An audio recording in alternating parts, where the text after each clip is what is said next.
In this video, we will study about the structure of nucleic acid. First of all, we are taking here the DNA, that is deoxyribonucleic acid, and in the next video, we will study about the RNA. So, let me start with the nucleic acid. Nucleic acid is polymer of nucleotide. Polymer of nucleotide. और जब हम nucleotide की बात करते हैं तो दो type के न्यूक्लियोटाइड हैं, deoxyribonucleotide and only ribonucleotide. What is the difference between them?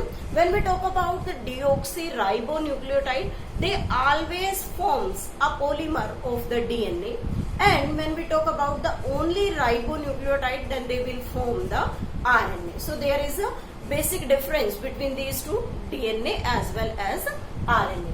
First, we are taking the nucleic acid, that is the polymer of the nucleotide, and first nucleic acid is deoxyribonucleic acid. Nucleic acid. This deoxyribonucleic acid is shortly named as DNA. Most important, कई बार इसके CBSE में या competitive exam में full form ही पूछते हैं, abbreviation के form में। तो this is the deoxyribonucleic acid. तो यहाँ हम देखते हैं कि ये डीएनए किस किस चीज से मिलकर बना है। There is present again pentose sugar, और यहाँ पेंटोज शुगर में डीऑक्सीराइबोज शुगर प्रेजेंट है, डीऑक्सीराइबोज शुगर। लास्ट वीडियो में हमने एक्सप्लेन किया था कि डीऑक्सीराइबोज शुगर क्या है। Second thing is phosphoric acid is there, phosphoric acid, and third thing nitrogenous base। और जब हम नाइट्रोजिनस बेस के बारे में बात करते हैं तो हमने पढ़ा था प्यूरिन और पायरिमिडिन। तो कौन कौन से नाइट्रोजिनस बेस डीएनए में प्रेजेंट होते हैं? First is adenine, guanine, cytosine and thiamine. ये चार नाइट्रोजिनस बेस हमारे डीएनए यानी कि डीऑक्सीराइबोन्यूक्लिक एसिड में प्रेजेंट होते हैं। अब हम बात करते हैं डीएनए के स्ट्रक्चर के बारे में। तो डीएनए का जो स्ट्रक्चर है, DNA structure that was proposed by Watson and Crick. Watson और क्रिक ने डीएनए का स्ट्रक्चर डिफाइन किया कि किस टाइप का डीएनए प्रेजेंट होता है। और ह्यूमंस में बेसिकली हम बात करते हैं बी टाइप ऑफ डीएनए में। बी टाइप मीन्स कई टाइप के डीएनए हैं, A, B, C, D and Z DNA. उनमें से हमारी बॉडी में जो डीएनए एग्जिस्ट करता है that is the B DNA. आज हम बी डीएनए के स्ट्रक्चर के बारे में ही स्टडी करेंगे। तो सबसे पहले इसका एक स्लाइड डायग्राम ड्रॉ कर लेते हैं। This is the structure of the DNA. We are drawing here the duplex because it exists in the duplex form, or we can say helically coiled structure is there like this। इस तरीके से helically coiled structure present होता है, and in between them there is present nitrogenous basis arrangement. So we are drawing by these line nitrogenous base arrangement कि किस तरीके से यहाँ पर नाइट्रोजिनस बेस जो है वो लोकेटेड होते हैं। एंड अभी हमने डिस्कस किया कि कौन कौन से नाइट्रोजिनस बेस यहाँ पर लोकेटेड होंगे। नेक्स्ट, जब जेम्स वॉटसन ने इसके स्ट्रक्चर के बारे में डिफाइन किया तो उसने बताया कि जो डीएनए की पिच होती है that is approximately 20 angstrom.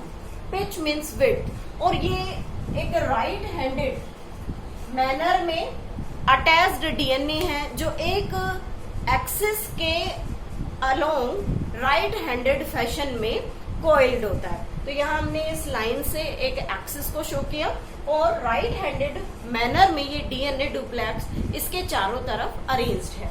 Next उसने बताया कि इसके बीच में यहाँ हम देख रहे हैं कि ये स्लाइट ग्रूव है, तो इसे उसने कहा minor groove, minor groove. And this is the depth, ये बहुत ज्यादा डेप्थ में है, so it is named as the major groove. और माइनर और मेजर ग्रूव मिलकर एक हेलिक्स की फॉर्मेशन करती हैं। और कंप्लीट जो हेलिक्स की जो लेंथ जेम्स वॉटसन ने डिस्कवर की, दैट इज अप्रोक्सीमेटली 34 एंगस्ट्रोम।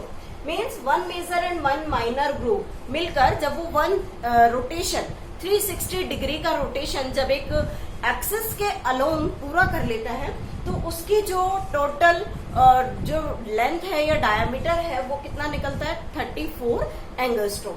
और इस एक हेलिक्स के अंदर एक 360 डिग्री के रोटेशन में यहाँ पर डीएनए में 10 बेस पेयर्स एग्जिस्ट करते हैं। जैसे हम यहाँ ये जो बेस पेयर्स ड्रॉ कर रहे हैं, these are the base pairs.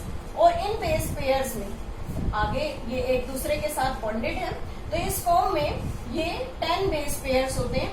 और इन 10 बेस पेयर्स की जो टोटल कॉन्फ़िगरेशन है वो है 34 angstrom. And the distance between these two base pairs, अगर हम बात करें कि दो बेस पेयर्स के बीच में कितना गैप होगा, that was 3.4 angstrom.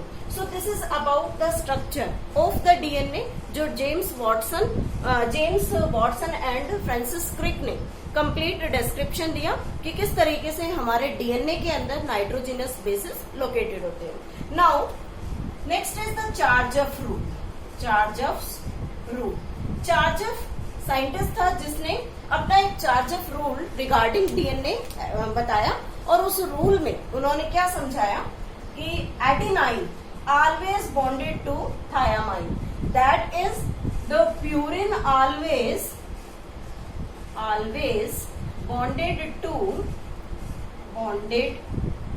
to pyrimidine basis, कि प्यूरिन बेसिस हमेशा पायरिमिडिन बेस के साथ बॉन्ड बनाएगा एंड वाइस वर्सा, और पायरिमिडिन बेस प्यूरिन बेस के साथ बॉन्डिंग करेगा। ये जो रूल था ये चार्जफ ने दिया। And how they bonded with each other, all of these bonded bye hydrogen bond. दोनों के बीच में हाइड्रोजन बॉन्ड होगा, लेकिन ये हाइड्रोजन बॉन्ड डिफरेंट है। In adenine and thymine there is double hydrogen bond.